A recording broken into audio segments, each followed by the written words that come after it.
everyone, it's Mizzy. Thought I would show you this wizard's hat. Pretty easy to make if you don't have a wizard hat and all of a sudden your child decides he wants to be, I don't even know what the thing is, like a battling wizard warrior guy. He made me a little sketch. Now, I just took some drop cloth and I figured out how tall we wanted it, and then measured the boy's head roughly so that the base of the right there, the base of the hat would just go around his head. We sewed those two triangles together.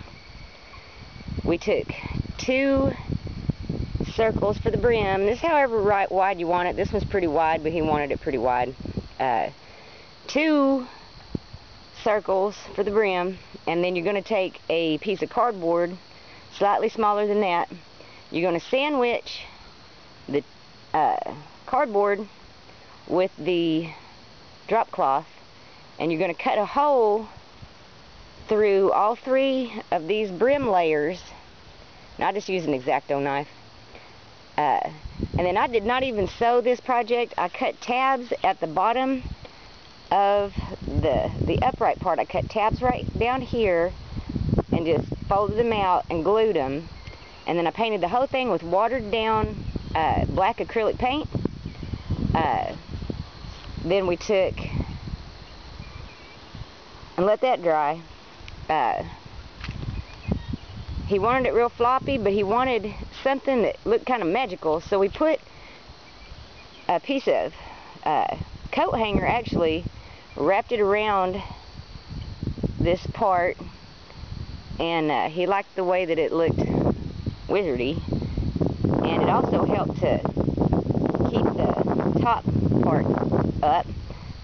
We got it filled with a little bit of lightweight, you know, scraps of stuff, material in there, just a little bit to make it loosely puffy. And then you just attach whatever you want. He wanted some patches, so we just cut some patches, and honestly I just glued them on there. And a piece of burlap for the brim. And then I had some of these giant feathers that came off the neighbor's peacock wings. And you can use any kind of feathers really.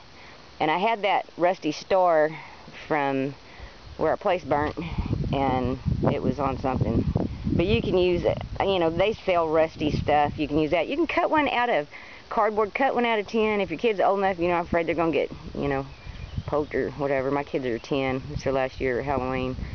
Then you just put something for a buckle on there.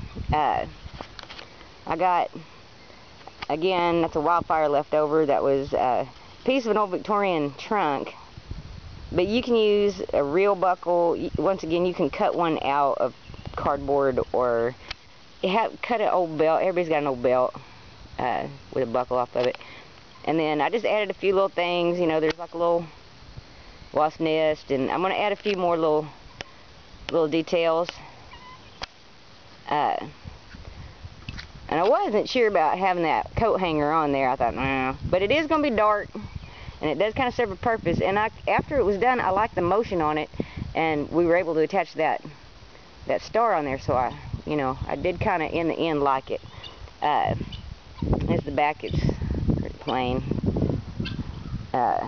It's the day before Halloween, so I thought honestly it turned out pretty good, and that some of y'all might just want to, you know, do something quick for your, you know, Halloween. And this can be, you know, this basically fits me. You know, you can wear it on that cardboard I took, and, you know, after you get it done, you can just kind of peel it and bend it down a little bit with your hands. And, you know, the brim's got some kind of, you know, a little more shape to it. You can bend that around any way you want to. It's really just got to last the night.